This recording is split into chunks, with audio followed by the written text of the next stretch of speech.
Well, good morning. And it is early April, and I am having breakfast at Tiffany's. It's time for Moon River, guys. This is the next big thing from Moonbeam. So you guys must be wondering what happened to Grandpa Jeff, right? Well, he bought KUSAMA. Okay, he bought KUSAMA at around $130. It's more than $440 now. In fact, even went to almost 600 in preparation to stake for Moon River. In fact, he's feeling like he's going to the moon.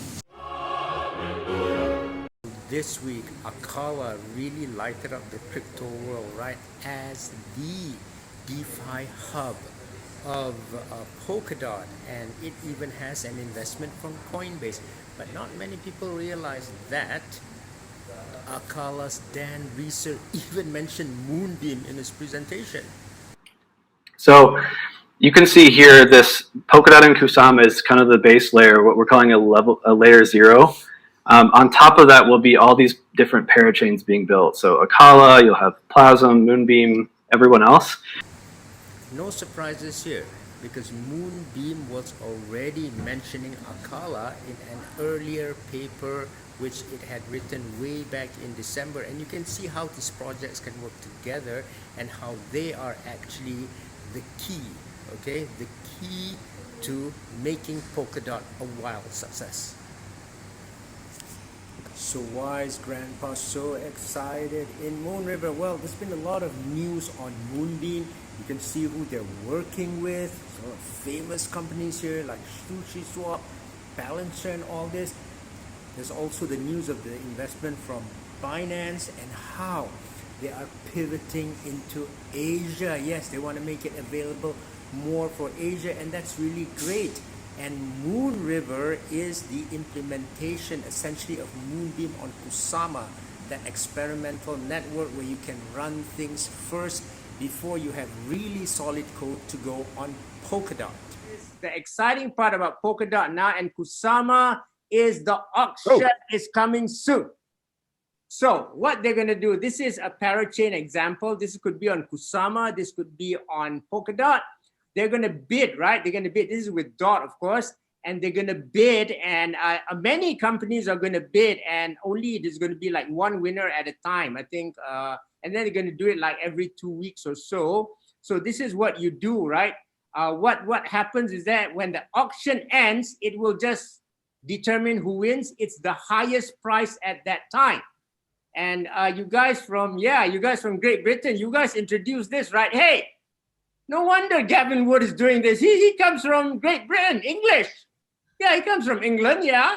Candle auction, English auction that became popular in the 17th and 18th century. So there is an auction, and then you have a candle, and when the candle blows out, that's the last prize. Oh, how cool is that? I like that, mate. That's introducing the British culture into crypto. I mean, I've seen some pretty big and thick candles. You know, the ones you get in the church. Oh, really? Yeah, you get the really, really big ones, almost as tall as a person. The really big ones. You definitely wouldn't want to turn up to the auction house and see one of those at the side. This is going to go on a while. I'd want to see one of the birthday candles, really, just so they time it with candles burning. I like that. They time it with candles, which I think is cool. And the good thing, Parity Technologies, which is Polkadot. Guess what, guys? This is great. And Polkadot people will like this. Parity Technologies, which is Polkadot, really, is now actually going to provide, is now actually the formal teaching this. They're actually going to provide tools to University of California, Berkeley. Oh, really? Yeah. They're going to provide things to teach the students there on Polkadot ecosystem substrate. So Berkeley is actually one of the top blockchain schools. Not as good as Cornell, okay? May I emphasize that? But I think they're the top 4. I think, Berkeley is the top 4. I'm not sure whether number 3. So, sorry, Berkeley is number 3. MIT number 1, Cornell number 2, Berkeley number 3, then I think it's Stanford number 4. So that's very interesting. Yes, it is. It is. And the thing is, this is interesting because Berkeley also has its own a great blockchain called this Oasis, which goes by the name of Rose, right? You can look at the ticker symbol Rose is from Berkeley. So I think that from Berkeley is going to give birth to a lot of more new blockchains based on Wow.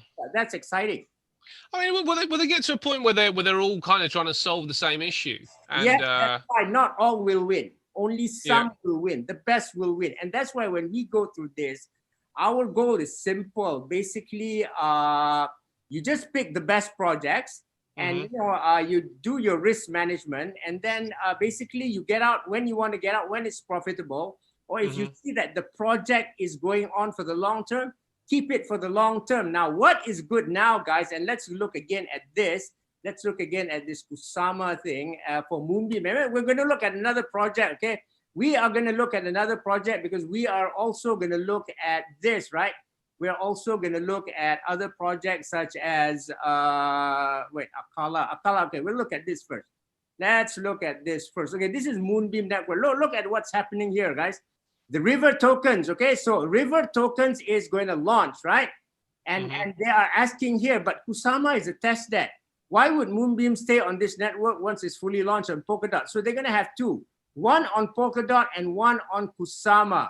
This is very critical. And look at this. This guy asked, from my understanding, KUSAMA is a platform where teams can make decisions quicker, make mistakes faster, and improve faster. Yes.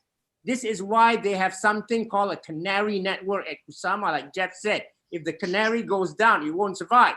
You put this on the canary first. If the canary survives, you go on the main one, which is Polkadot. So if you want to make big money, what do? You find a canary network for a big blockchain, right? And interesting. Yeah, Simon knows. We found the canary network for ADA, man. We have found it. So you go in early because Fed was asking, what was the original price of KUSAMA? KUSAMA is now at 238. It was only like $1, I think. Not when I bought the bloody thing, it wasn't. no. You were late, Jeff. You're like at 100 something, right? yeah, 100 and something.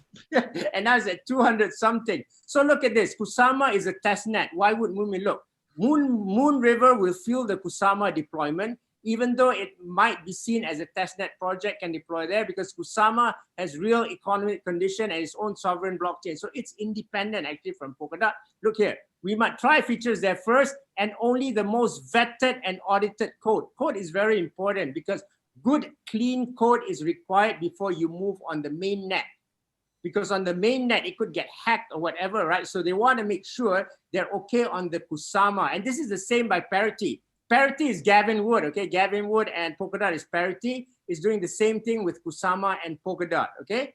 So what does he say here? Investing in KUSAMA environment for Moonbeam will be at loss when launched on Polkadot blockchain? No. So there will be two. So this is the good thing about about all these projects, okay? You have two. First you got a blockchain, right? That's one.